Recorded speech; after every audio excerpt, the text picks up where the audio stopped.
Good evening and welcome.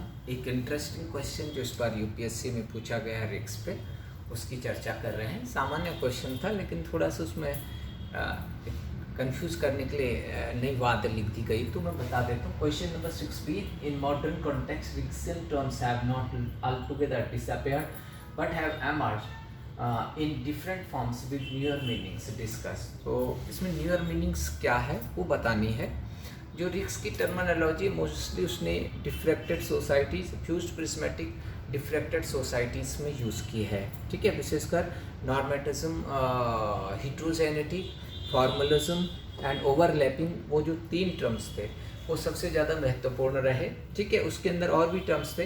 तो अभी एक किताब प्रकाशित हुई है, लेटेस्ट बुक जो है इस पर, ये है दीपा कुशलम अय्यर साहब मैडम की, और ये यूनिवर्सिटी ऑफ कैम्ब्रिज में पढ़ा रही है। तो मैडम की जो किताब आई है उसका नाम है India of many worlds, analysing contemporary India through the Riggsian framework. और यहीं से जहाँ तक मुझे लगता है ये क्वेश्चन उठाया भी गया है। तो इसमें ये है कि structural functional differentiation of society, मैंने 3 पॉइंट्स इसमें दिखाए हैं। इस किताब में दीपा कुलसुम अय्यर मैडम ने डिसाइड लिखा है कि Indian prime minister Narendra Modi can be seen as a prismatic prime minister, PM Modi as prismatic prime minister, ये इनकी बुक में मेंशन किया गया है। तो मतलब आप समझ सकते हैं कि ये लेटेस्ट बुक है जो कंटेम्पररी सिचुएशन को एनालाइज कर रही है, ठीक है कि नहीं। और ये एक बहुत ही अच्छा इंटरनेशनल जर्नल है जिसमें ये चीज़ें छपी हुई हैं। तो आपने किताब का नाम जरूर लिखना है, आपने इस किताब का नाम जरूर लिखना है और राइटर का नाम भी जरूर लिखना है। तो इससे ऑथेंटिसिटी आ जाती है, ताकि कभी अगर कोई एग्जामिनर चेक करना चाहे तो वो इस चीज़ को चेक कर सके। तो Riggs use two novel terms to describe prismatic society, the sala model, ठीक है। भारत जैसी प्रश्नीय समाजों की प्रशासनिक उपव्यवस्था का विश्लेषण करने के लिए रिक्स ने साला टर्म का उपयोग किया था, ठीक है। साला को रिक्सियन टर्म कहते हैं और स्पेनिश भाषा का ये टर्म है जो 2 चीज़ों को बताता है, ठीक है। चैम्बर और कोर्ट से मिलकर बना है साला, ठीक है। चैम्बर यानी कि मॉडर्न डेज, ठीक है कि नहीं, और कोर्ट यानी कि रॉयल कोर्ट ऑफ अकबर, ठीक है। ट्रेडिशनल जो एडमिनिस्ट्रेटिव सिस्टम था उसको मिला करके जो बनता है, जिसमें कि आधुनिक प्रशासन के भी लक्षण हो और परंपरागत प्रशासन के भी लक्षण हो, उसको हम कहते हैं साला प्रिज्मेटिक, ठीक है। इसमें क्या होता है कि भाई देखिए, अमेरिका में आपको हर कोई प्रशासन में आपको देखेगा तो आपको कोट पैंट टाई वो लगाए होंगे, मॉडर्न ब्यूरोक्रेसी को रिप्रेजेंट करते हैं। लेकिन अगर हमारे आप ऑफिसों में जाएंगे तो ऑफिसों में, अगर आप गुजरात में जाएंगे तो गुजराती परिधान में वहाँ पे आपको कर्मचारी मिलेंगे, राजस्थान में जाएंगे तो अधिकतर राजस्थानी परिधान वाले लोग मिलेंगे, ठीक है।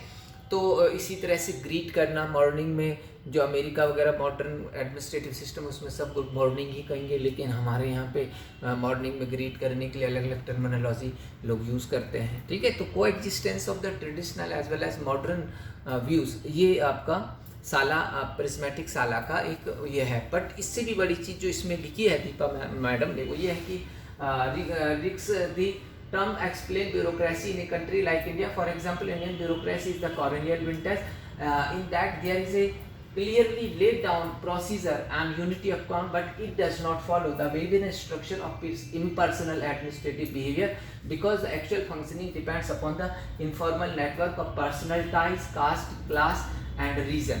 हालांकि हमारा जो प्रशासन तंत्र है वो अंग्रेजों के समय में प्रशासन विकसित हुआ है और मोस्टली वो बेवरीय लक्षणों पर आधारित, अनामता, तटस्थता, ठीक है, जैसे गुणों पर आधारित है। भले ही व्यावहारिक रूप से, सैद्धांतिक रूप से वो उन सब लक्षणों पर आधारित हो, लेकिन व्यवहार में वो चीज़ें दिखती ही नहीं है। व्यवहार में क्या होता है, हालांकि प्रक्रियाएँ हैं, ठीक है, आदेश की एकता वगैरह, निर्धारित आदेशों की एक श्रृंखला है, लेकिन जो एक्चुअल हैपनिंग है सरकारी तंत्र में, प्रशासन में, वो डिपेंड करती है प्रशासकों के अन्य लोगों के साथ जो टाई हैं, जो इनफॉर्मल टाइज हैं। इनफॉर्मल टाइज का मतलब अनौपचारिक संबंध हैं, उनकी जातीय जो समीकरण हैं, उनके धार्मिक जो सांप्रदायिक समीकरण है या जो क्षेत्रीय समीकरण है, उनके हिसाब से वो निर्णय लेते हैं। एंड आगे उन्होंने ये भी चीज़ लिखी है कि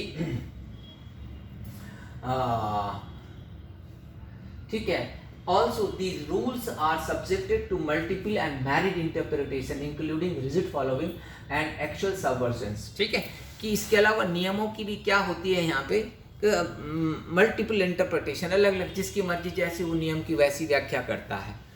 ठीक है, और भले ही औपचारिकता में नियमों को पूरी दृढ़ता से फॉलो किया, मतलब सैद्धांतिक रूप से दृढ़ता से फॉलो किया जा रहा होगा, लेकिन एक्चुअल में नियमों को क्या किया जाएगा, सबवर्स किया जा रहा होगा, तोड़ा मरोड़ा जा रहा होगा। सीधी बात है कि हम बैंक में सब लाइन में लगे होंगे तो सब ठीक है, एक और तो लाइन लगी होगी, लेकिन उधर कैशियर का कोई पड़ोसी आ जाएगा, उधर ही पीछे पीछे ले जा करके अपना चेक दे देगा, उधर से कैश लेके पीछे पीछे निकल जाएगा।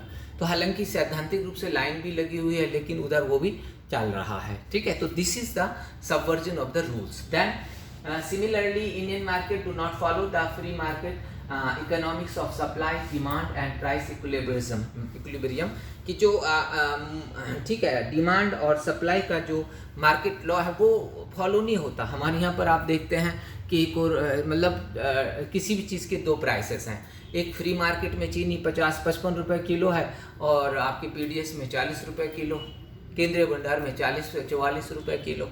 ठीक है, तो ये जो बाजार के और फ्री है बाजार भी है और कैंटीन भी है, तो ये लिखती हैं दीपा मैडम की similarly Indian market do not follow the free market economics of supply demand and price equilibrium. In India price is fixed not by the demand and supply but by knowing the urgency and priority of the customer. अगर अभी लोग कहेंगे कि ये अफवाह उड़ जाए कि नमक खत्म होने वाला है, तो लोगों की प्रायोरिटी बन जाएगी नमक लो, और जो नमक 20 रुपए किलो का है लाला तत्काल उसी को 40 रुपए का बेचना शुरू कर देगा। ऐसा भी कुछ दिन पहले दिल्ली में हुआ था। ठीक है, so it is the actual happening of the system. अब इसमें इन्होंने आगे ये लिखा कि PM Modi as prismatic prime minister, ये एक बहुत ही अच्छा नोवेल टाइप का आपका मतलब एक्चुअल एनालिसिस पर आधारित एक ये आंसर बन जाएगा आपका कि prismatic societies are characterized by the 3 important qualities. Deepa madam बताती हैं पॉलीनॉर्मेटिज्म, फॉर्मलिज्म, ये तो हमने आपको बताया भी और हमारे नोट्स में सारी चीज़ें लिखी भी हैं। ओवरलैपिंग, तो polynormativism refers to the presence of the pluralistic normative structures with internal inconsistencies of values. This happens due to the presence of both traditional and modern authorities of the norms together. ठीक है कि नहीं, जो inconsistency आती है वो मूल्यों के कारण आती है कि परंपरागत मूल्य नए मूल्यों के साथ आपके एग्जिस्ट करते हैं। कोई आप फॉर एग्जांपल ठीक है स्पेस रिसर्च का कोई सैटेलाइट छोड़ना है और सैटेलाइट छोड़ने से पहले आप नारियल फोड़ रहे हैं, तो सैटेलाइट छोड़ना एक ठीक है स्पेस रिसर्च एकदम अल्ट्रा मॉडर्न वैल्यू हो गया, और वो नारियल तोड़ना या भूमि पूजन करना वो ट्रेडिशनल वैल्यू हो गया। ठीक है, तो वो पॉलीनॉर्मेटिज्म है।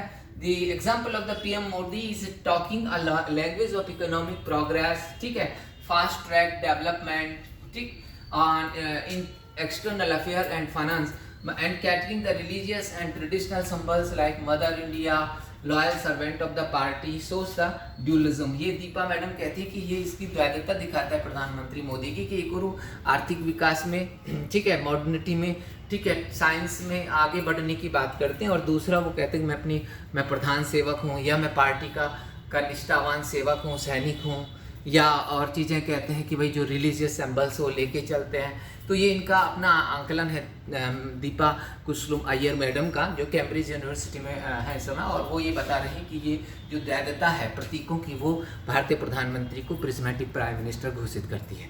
ठीक है, दैट्स फॉर्मलिज्म भी भारतीय में है। Cornerstone is the rule of law.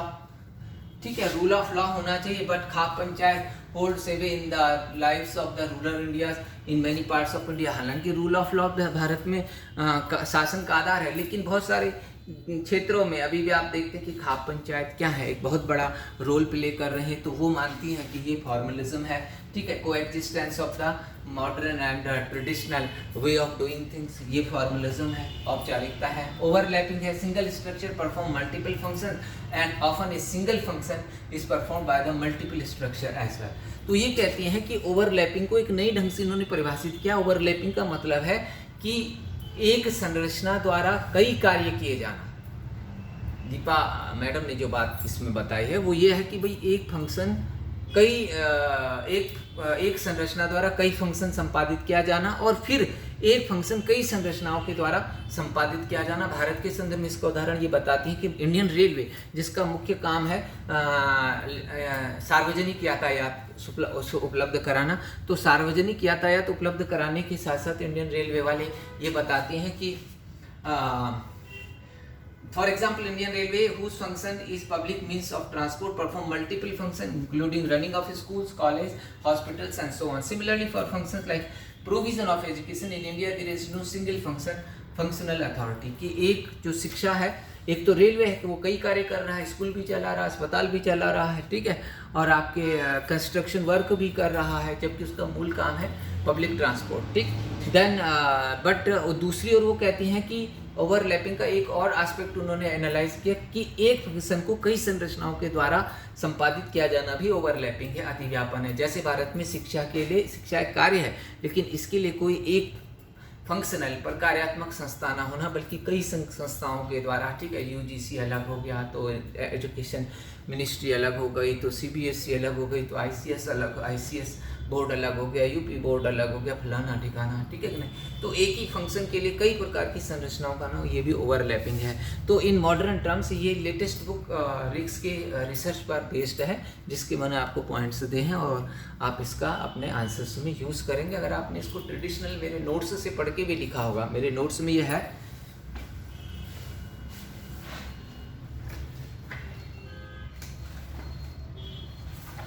कि आपने ये कृषि का औद्योगिक का प्रतिमान, ठीक है, ये सारा आप देखिएगा। तो ये रिक्स का है, मैं बता देता हूँ रिक्स की शोध प्रविधि, ठीक, रिक्स और औपचारिकता, ठीक, फ्यूज्ड प्रिज्मेटिक डिफ्रैक्टेड सोसाइटीज, ठीक है, आपका फ्यूज्ड प्रिज्मेटिक डिफ्रैक्टेड सोसाइटीज, विषमांगता, औपचारिक अतिव्यापन, यहाँ भी ये है, ठीक है, रिक्स के अनुसार, ठीक है। अब ये विषमांगता के अंतर्गत, ठीक है, आपका औपचारिकता, फिर अतिव्यापन, उदाहरण के लिए नारकीय रिक्टर का स्वभाव नारियल तोड़ करके आ जाना, ठीक है, उदाहरण के लिए बहुराष्ट्रीय बैंक जैसे एचडीएफसी इत्यादि को होना, दूसरे ग्रामीण क्षेत्र सेठ साहूकारी ऋण प्रदान करते हैं, भाई भतीजावाद, बहुमानकता, क्लैप्स, प्राधिकार बनाम नियंत्रण। अगर आपने, ठीक है, बाजार कैंटीन मॉडल अगर आपने इस आधार पर भी लिखा होगा, हमारे नोट्स के आधार पर भी लिखा होगा, तो भी आपका उत्तर लगभग सही होगा, ठीक है।